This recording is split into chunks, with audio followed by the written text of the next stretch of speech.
بسم اللہ الرحمن الرحیم۔ السلام علیکم ناظرین، آج کا یہ عبرتناک واقعہ ظالم شوہر اور مردہ ماں کے سینے پر لپٹا ہوا بچہ 9 ماہ تک زندہ کیسے رہا۔ آئیے سب مل کر اس چونکا دینے والے واقعے کو سنتے ہیں۔ اس واقعے کی تاریخ بہت ہی پرانی ہے۔ عرب کا ایک قبیلہ تھا۔ اس قبیلے میں رہنے والے لوگ آپس میں مل جل کر رہا کرتے تھے، لیکن اسی قبیلے کا ایک شخص بہت ظالم تھا۔ اس کو اپنی بیوی سے بالکل محبت نہیں تھی اور وہ اس کا خیال بھی نہیں کرتا تھا۔ اتنا بے پرواہ تھا کہ جب شادی ہوئی تو پہلے دن سے ہی اس نے بیوی پر ظلم کے پہاڑ توڑ دیے، اور اگر کوئی تکلیف ہوتی تو اسے کسی قسم کا درد بھی نہیں ہوتا۔ اس کی بیوی اگر درد سے گرتی تو اسے کہتا کہ تم بہانے بازی کرتی ہو، اپنے شوہر کی خدمت تو کرتی رہی، جاؤ دیکھو اس گاؤں کی عورتیں کتنی خدمت گزار ہیں اور اپنے شوہروں کو کس طرح انہوں نے اپنے سر پر بٹھایا ہوا ہے۔ وہ سخت گرمی میں پتھر توڑتی تھی، اور آپ سب تو جانتے ہیں کہ عرب کی گرمی میں کتنی شدت ہوتی ہے کہ انسان 1 منٹ بھی دھوپ میں نہیں کھڑا رہ سکتا۔ لیکن اس کا شوہر، اس کو کوئی فکر نہیں تھی۔ وہ تو بس جانے کیوں ایک بیوی کا کم ملازمہ زیادہ سمجھتا تھا اسے۔ اور یہی نہیں، اس نے جو بکریاں پالی ہوئی تھی ان کو جرگہ تک لے جانا، ان کے کھانے پینے کا انتظام کرنا، ان کا دودھ نکال کر بیچنا، یہ سب بھی اسی عورت کی ذمہ داری تھی۔ پورے گھر کو وہی چلا رہی تھی۔ اس کے شوہر نے اپنے سر پر کوئی ذمہ داری نہیں لی تھی۔ اسی طرح 1 سال گزر گیا تو صابر شاکر اور اس عورت نے بس اللہ تعالیٰ کی جو عبادت کرتی تھی، شوہر کی خدمت کرتی رہی اور محنت مزدوری سے پیسے کماتی۔ پھر وہ امید سے ہو گئی۔ جب وہ حاملہ ہوئی تو اس کے شوہر کو یہ خبر ملی تو وہ ہرگز نہیں چاہتا تھا کہ اس کے بچے کی ماں بنے گی۔ اس کو، جو اس کی بیوی، وہ چاہتا تھا کہ مر جائے۔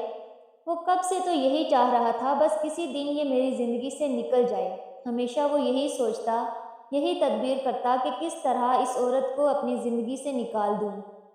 ان کو ایسا نہیں کر سکتا تھا کیونکہ اس گاؤں میں اس کی عزت تھی، اور لوگوں کے سامنے اس نے بہت ہی باگ بٹھائی ہوئی تھی کہ میں اپنے بیوی کی بہت زیادہ فکر کرتا ہوں، جبکہ لوگ خود دیکھتے تھے کہ اس کی بیوی سخت دھوپ میں کس طرح محنت مشقت کرتی ہے۔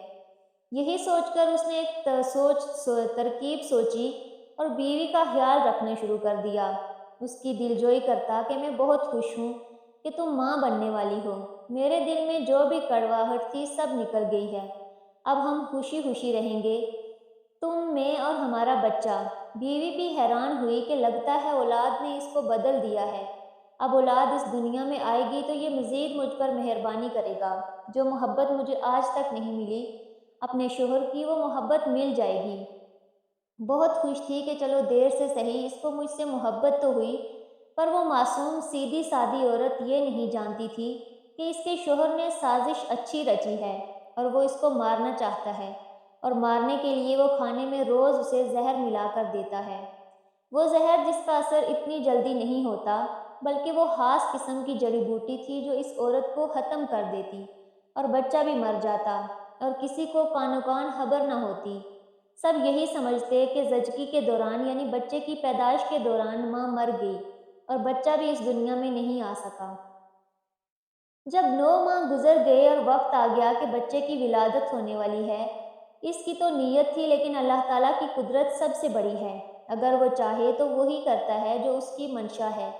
جب اس کے ہاں بچے کی ولادت ہوئی تو اللہ تعالیٰ کی قدرت کہ وہ مردہ تھا، اور بیوی تو زہریلی جڑی بوٹی کی وجہ سے اس کی پیدائش کے وقت ہی مر چکی تھی۔ اسے کیا معلوم جسے اللہ رکھے اسے کون چکھے۔ اس نے لوگوں کو عبادتوں سے بچنے کے لیے بیوی کو اٹھایا، لاش کی بے حرمتی کرتے ہوئے گھسیٹتا ہوا اسے قریبی غار میں لے گیا۔ اس غار میں لے جا کر اس نے پھینک دیا، بچی کو بھی ماں کے پاس چھوڑ دیا۔ اس کے پاس دیکھیے کہ انجانے میں صحیح ایک اچھا کام کر دیا۔ جاتے ہوئے بچے کو ماں کی بائیں طرف یعنی دل کی طرف سینے پر رکھ کر چلا گیا۔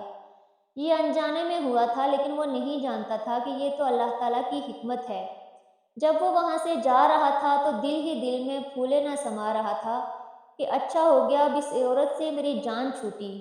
جڑی بوٹی نے اپنا کام کر دکھایا، لیکن افسوس ہے کہ میرا بیٹا پیدا ہوا چلو کوئی بات نہیں، اب میں دوسری شادی کروں گا اور اس سے میری اولاد پیدا ہو جائے گی۔ پر یہاں پر جب وہ اس مردہ عورت کی لاش کو چھوڑ کر گیا اور بچے کو بھی مردہ جان کر چلا گیا، اسے نہیں معلوم تھا کہ اللہ تعالیٰ جسے چاہے زندگی دے، جسے چاہے موت دے، جسے چاہے عزت دے اور جسے چاہے ذلت دے، یہ اس کی حکمت ہے، یہ اس کی رضا ہے۔ بندہ خوش نہیں کر سکتا۔ بندہ بے بس ماں کے دل پر بچے کو لٹا کر چلتا بنا۔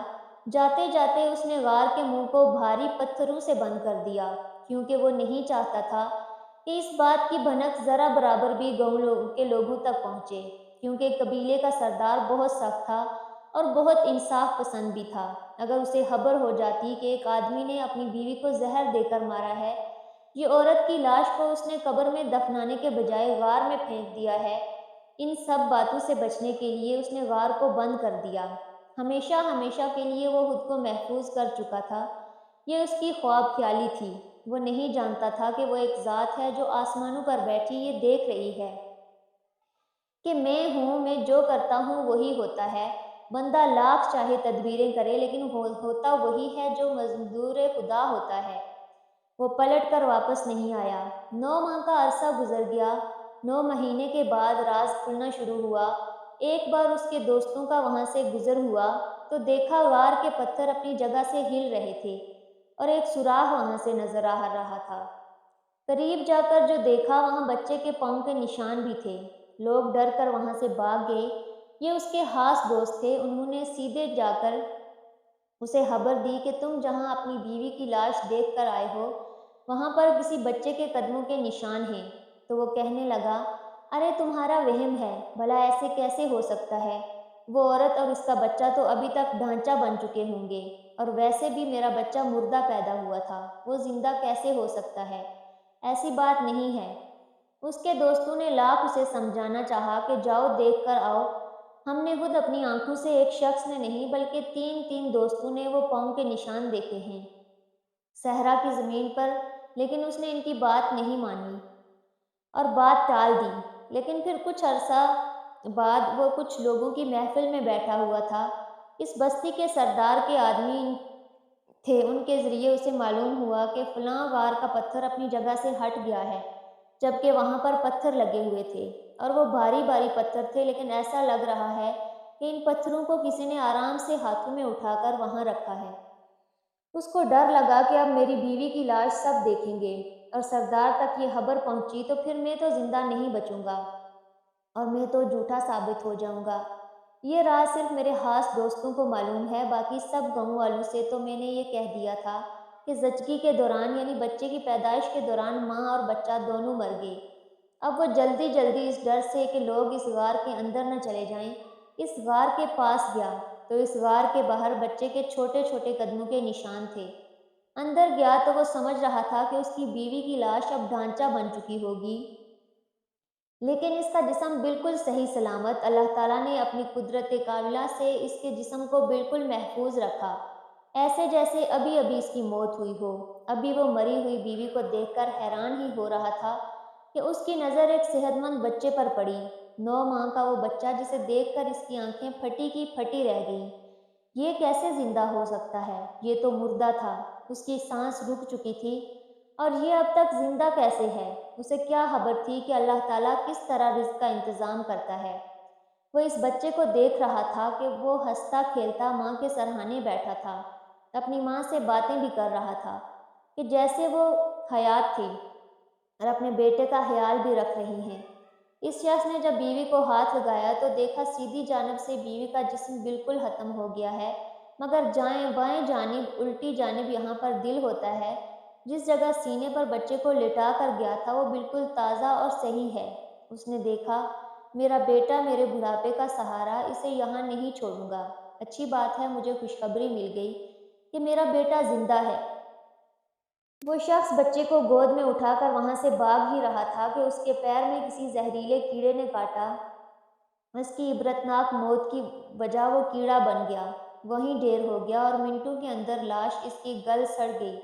لوگوں تک جب یہ خبر پہنچی یہ غار کا منہ کھل گیا ہے اور وہاں سے بھاری بھاری پتھر کسی نے ہٹائے ہیں، تو وہاں کا سردار ان لوگوں کے ساتھ اس غار میں پہنچا۔ لوگوں نے خود اپنی آنکھوں سے وہ منظر دیکھا، ایک عورت کی لاش 9 مہینے بعد بھی صحیح سلامت ڈھانچہ نہیں بنی، جس دن گلا سڑا نہیں اور بچہ اپنے جسم اس کا گلا سڑا نہیں اور بچہ اپنی ماں کے دودھ پر ہی پل رہا تھا۔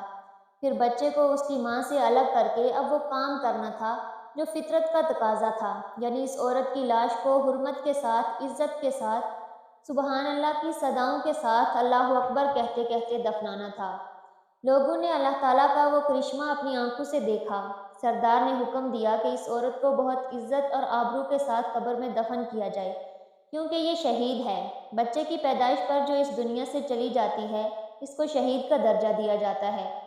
پھر اس عورت کو صاف ستھرا کفن دفن دیا گیا، نماز جنازہ پڑھائی گئی۔ وہ بچہ تب بھی نہیں رو رہا تھا۔ اللہ تعالیٰ نے اس کے دل کو ایسے ڈھارس دی کہ ماں کے بچھڑ جانے کا اسے غم نہ ہوا۔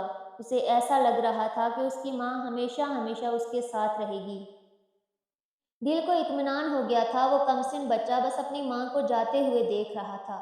تو کیا اس کا رزق کا نہیں؟ اللہ تعالیٰ نے اگر 9 ماہ اس بچے کو اپنی ماں کے دودھ پر پالا اور اسے صحیح سلامت رکھا، اس کے بعد اسی سردار نے، جو قبیلے کا سردار تھا، اس کے دل میں بچے کے لیے محبت آئی۔